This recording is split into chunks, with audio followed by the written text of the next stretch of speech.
D'autant que si je les note pas, tout de suite, je les oublie aussitôt, hein. Mm. C'est comme si c'était un truc qui me traversait.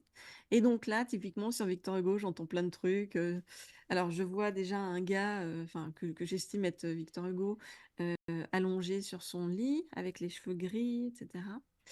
Je vois plein de choses, j'entends plein de choses, parmi lesquelles Sarah Bernard.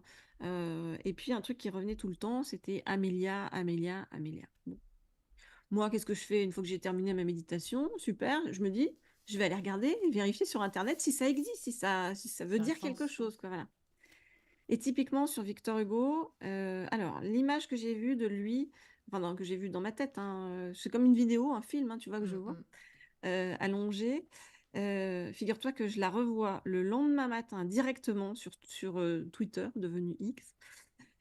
Sur le Twitter d'un chroniqueur littéraire, je vois qu'il avait affiché un journal de l'époque et qui disait, je crois que c'était le bicentenaire, l'anniversaire du bicentenaire de la mort de Victor Hugo. Et je vois donc sur cette affiche de l'époque là exactement la photo que j'avais vue dans ma tête de Victor Hugo. Donc c'était Victor Hugo allongé sur son lit de mort. Bon, ça c'était le premier truc. La veille, donc, quand j'avais fait ma méditation, j'avais cherché sur Internet Sarah Bernard.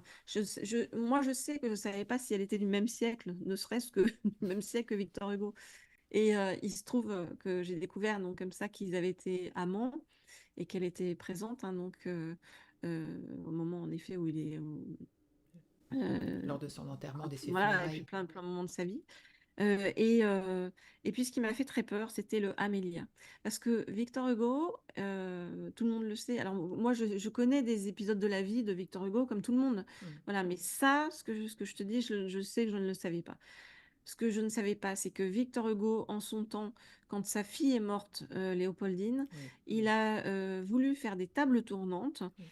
pour se mettre en lien Connecté. avec l'esprit de sa fille, voilà, se connecter à sa fille. Et qui lui répondait à chaque fois, c'était un esprit qui s'appelait Amélia.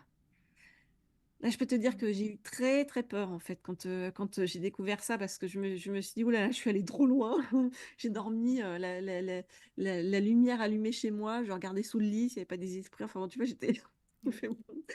Et le truc de fou, c'est que je me suis rendu compte, tu vois, que Victor Hugo, en son temps, au-delà de ça, a essayé justement d'entrer en contact. Et en fait, il a fait la même chose que moi, c'est-à-dire qu'il a dressé une liste de personnes connues en son temps et décédées avec qui il avait envie de se connecter.